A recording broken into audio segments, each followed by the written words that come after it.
A la corrupción. Qué el mismo triste, estado qué burocrático. triste. Le vamos a pedir opinión a él, que es un brillante analista político y de opinión pública. Está en mi lista de favoritos, definitiva. Te diría que la encabeza. Opa. Sí, sí, además tiene unos análisis de opinión pública espectaculares. Hola, Eduardo Fidanza, ¿cómo estás?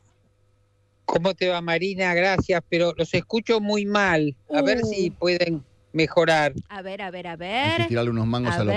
operador. Y no Hay que digas tirarle unos mangos al eso. operador. ¿Querés que cortemos y lo volvamos a llamar? ¿Vos ahí nos escuchás Me parece mejor? que sí.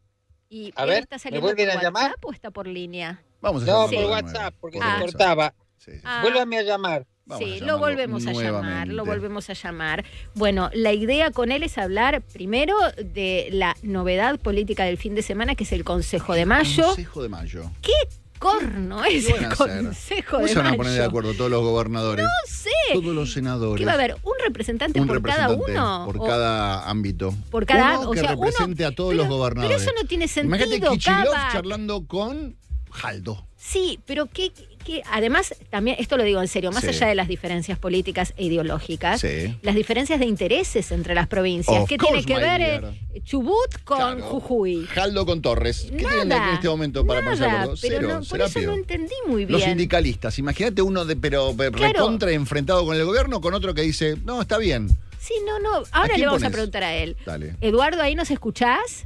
Sí, los escucho bien ahora. Ay, qué suerte, Eduardo Fidanza, analista político y de opinión pública, por las dudas que alguien se haya enganchado ahora. Mira, aprovechamos este ratito en el que te reconectamos, porque con Kavak tenemos un montón de dudas sobre el Consejo de Mayo, que es la novedad política del fin de semana. Sí. ¿Qué es el Consejo de Mayo? ¿Para qué sirve? Claro. ¿Se puede tener un representante por cada ámbito de poder o por cada sector? ¿Es viable? ¿Cómo la ves? Tengo que empezar pidiéndole disculpas a ustedes y a tus oyentes. No profundicé mucho en ese artefacto, te confieso Ese artefacto. que no me ocupé. Yo les voy a decir algo.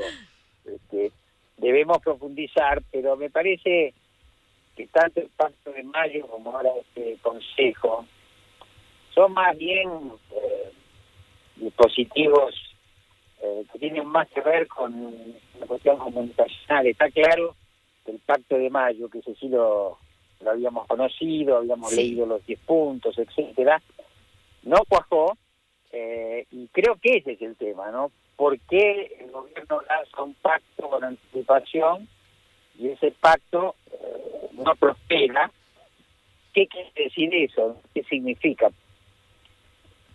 ¿Y qué significa que no haya prosperado? Bueno, lo Mirá, que uno entiende es que no hay ley bases, entonces, bueno, al no haber ley bases, el Pacto de Mayo medio que cayó por su propio Sí. peso, porque Aparte era le la quedan condición 4 sine qua días a non. mayo. Claro, 4 días le quedan a mayo. además, pero bueno, acá me parece que el punto es qué impacto político tiene en esta gestión que no haya podido ser.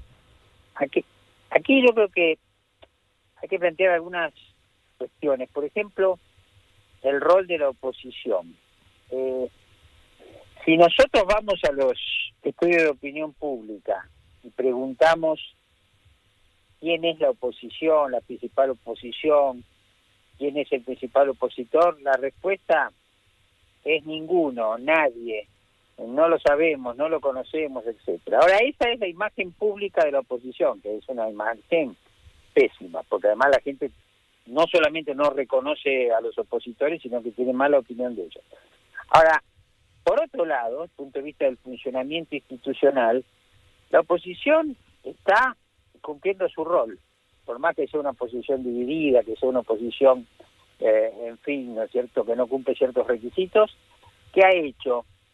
Y bueno, ha discutido punto por punto la ley bases, ha obligado a un gobierno que legislativamente es débil a hacer todo tipo de modificaciones, hasta que ahora se estancó en el Senado. Y como el gobierno vinculó el Pacto de Mayo con, digamos, la resolución o el avance de la ley, bueno, quedamos en este punto. Pero quiero decir, es una oposición desprestigiada que sin embargo cumple una función en el plano de la administración de las cosas públicas, ¿no es cierto? Así que estamos en ese lugar y en definitiva creo que el hecho de que no haya Pacto de Mayo es lo que muestra la debilidad de origen del gobierno, esto que tantas veces se ha dicho. Llegó el presidente en una elección impecable, pero la distribución de bancas se definió en la primera vuelta, donde sí. fue la segunda fuerza y no la primera. Sí, ¿no? sí, claro, sí.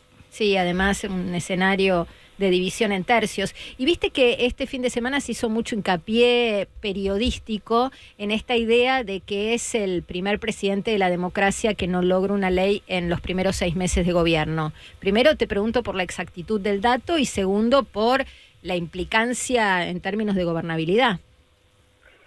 Creo que efectivamente es así, como yo no recuerdo que un gobierno, en general a los 2 o 3 meses la oposición otorga al gobierno los instrumentos que necesita, ¿no es cierto? Ahora, aquí tenemos que pensar en el origen del gobierno, tenemos que pensar en el estilo del gobierno y tenemos que pensar también en la capacidad del gobierno a lograr sus objetivos. Yo creo que aquí había un estilo político, que es el de Milei, que recién el 25 de mayo pareció variar un poco.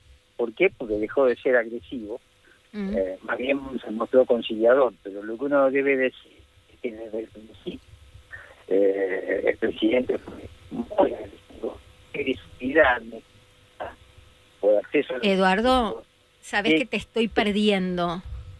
Llegué hasta que hubo un cambio en el presidente, que el 25 de mayo dejó de ser agresivo, que venía siendo muy agresivo.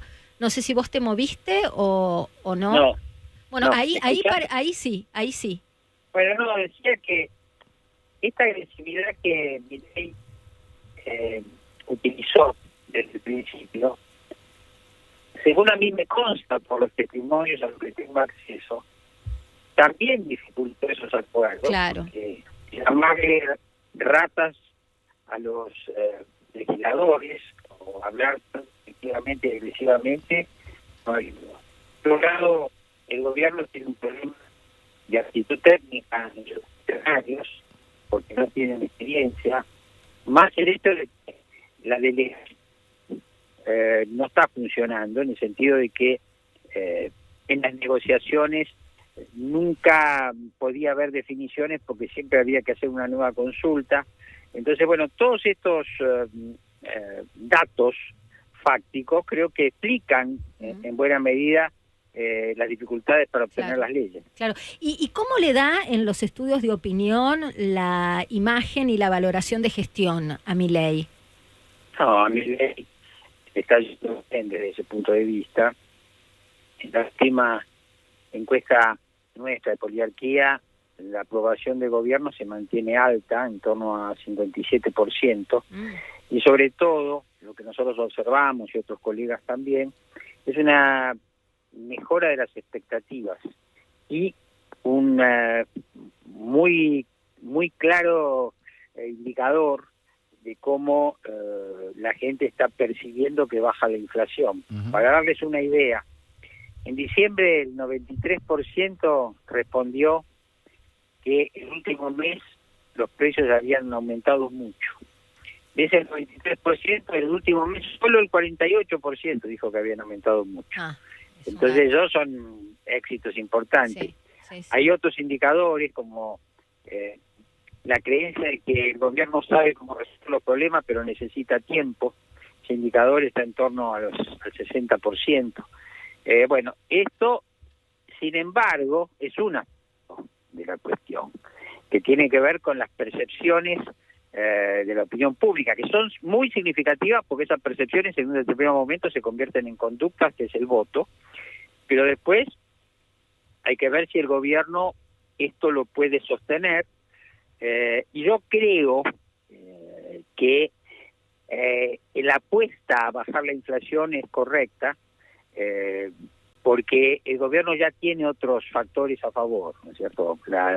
Bueno, yo me he referido a esto, la creencia en la casta está completamente vigente, la irrelevancia pública de la oposición también, más allá de esto que yo señalé, en el sentido de que la gente desprecia a la oposición, y luego está la baja de los precios. Ahora, la acechanza que yo creo que el gobierno tiene, el gobierno lo sabe, es la recesión. Si la recesión fuera muy profunda, podría rebatir todos estos. Sí, sí. Ahora hay un dato que me interesa comentar con ustedes. Nosotros hacemos trabajo empírico para la construcción del índice de confianza del consumidor, y lo que hemos observado después de una caída desde diciembre hasta abril, que en mayo este índice muestra una leve recuperación. Entonces habrá que ver, como se comenta, si llegamos al punto al piso más bajo de la recesión y una recuperación o no. Eso va a ser muy importante para que el gobierno mantenga o pierda el consenso. Está claro, está claro. Eduardo, te agradezco muchísimo la comunicación. Lamento que no haya sido más clara y más fluida a nivel técnico, porque algunas cosas se me perdían, pero bueno, la próxima vamos a cruzar los dedos. Así que gracias. Igual entendimos todo, ¿eh? Gracias, Eduardo. Un placer charlar contigo, un lujo. Era Eduardo Fidanza, analista político, consultor de opinión pública, en el aire del Observador 107.9. Calabró 100.